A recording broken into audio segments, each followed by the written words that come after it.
नमस्कार दर्शक बंधु देखिपे आज क्यों भाव में चलचंचल हो उठी से भुवन ब्लॉकर से वीर बाजीराउत माटी बाजीराउत ना आज गर्वित हो उठी से नया नीलकंठपुर ग्राम आज देखिपे 37 फुटर से वीर बजरंग बाली मूर्ति आज स्थापन करा दीर्घ 4 दिन हम ए पूजा खूब आडंबर पालन करखापाखि 4टी पंचायत ग्रामवासी मान पंचायत समस्त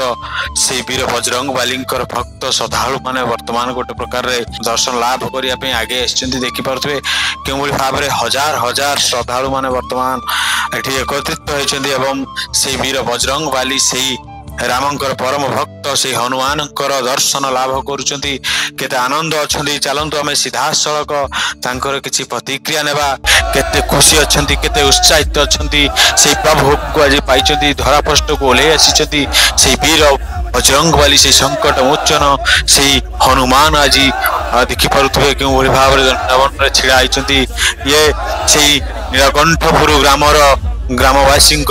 अनेक परिश्रम दीर्घ 12 वर्ष पर आज सफलता पाई एवं एठी आनंद बजार भी खोली प्रसाद सेवन दीर्घ 4 दिन हम प्रसाद सेवन चली हजार हजार श्रद्धालु भक्त मान आसी से हनुमान वीर हनुमान प्रसाद सेवन लाभ करुँच अनेक आनंद नौ देखिपे क्यों भाव में चलचंचल हो गाँव में प्रशासन करुँच वीर बजरंग बाली को ग्राम चारिपट बुलाई स्वागत करुँच भजन कीर्तन में विभोरित हो पड़ी से भक्त माने ये से दृश्य देखिपे ये नीलकंठपुर दृश्य आज क्यों भाव में उत्सव मुखर हो उठी से ग्राम प्रशासन जदि यह प्रति टिके दृष्टि दियंते जहाँकि ग्रामवासी मानकर गोटे दाबी रही जी पारे से कले जदि या प्रति आउ टिके प्रशासन दृष्टि दियंते हुए तो ये हनुमान मूर्ति टीकू